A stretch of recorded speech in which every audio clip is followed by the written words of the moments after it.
Good morning mga be! Another day as a tourism student na may quiz. Yan nga, may quiz nga kami to kay Ma'am Princess and kay Ma'am Job. So, naka-quiz na kami to kay Ma'am Job and up to 10 siya, kanain ko, may one mistake and nakiarag lang talaga ako sa kataid ko. Yes, galing mo talaga! And ayan, nag-review na kami dito para sa quiz namin kay Ma'am Princess. Ayan.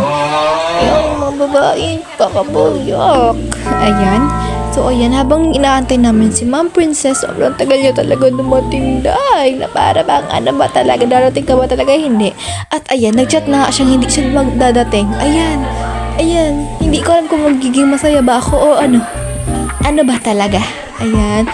So, and Wednesday nga ngayon, so may pilot class kami. So, nag-ayos na din ako para pumunta sa Goa, PSU. Ayan, mag-ayos ka. Babae ka dahil lang. One eternity later. Ayan. Nakasakay na nga siya sa jeep. And pababa na ang babae. Ayan, bumaba ka na. Ang dalian mo. Ang tagal mong bumaba. Ayan, so pakababa niya is nagsakay na siya tricycle and ayan, ang bilis. Nasa PSU na siya. Ayan.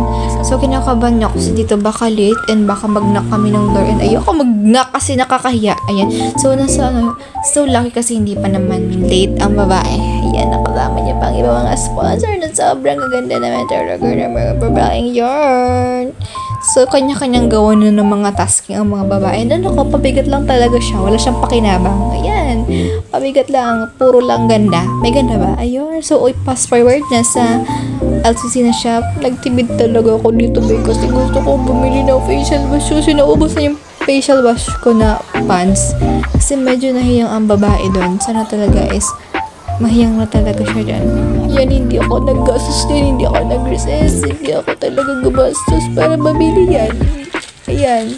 Sobrang, talaga pagdating sa skincare and fast forward is tapos na siya, nakabayad na siya and pauwi na siya. Pupunta na nga siya dyan ng terminal. Ayan, maglakad kang babae kasi wala ka ng pera. Si princess, passenger princess ang atake ng babae. Yan talaga siya sa unahan kasi wala pa namang nakaupo and ako na lang kasi feeling ko princess ako. Ayan, para bang itlog si babae. Pugo yarn? Yuck! Ayan, so ayan, makadating na siya sa tigaw na naghapon lang siya ng door to door. Ayan, sa ate girl is scatter is life. Sana pumalo ka talaga dyan, te. Ayan, pakasya nakauwi na ang babae. Ayan, hi babe, welcome back home. Ayan, so kaya baka magbibihis na ang babae na sobrang pagod. Ayan, yan aura muna ang babae. Outfit check. Ayan, nakabihis na ang babae. So ngayon nga is birthday ng kapatid kong lalaki. Ayan, birthday niya. Ayan na naka-red. Birthday ang atake. Ayan. So pag may birthday, syempre may kakanan yan. Ayan. Pakabusog si babae over sa kanya. Siyempre, pag may birthday, may hugasan. Sino ang maghuhugas? Siyempre, ikaw, malamang. Ayan, maghugas ka dahil kumain ka, maghugas ka, babae ka.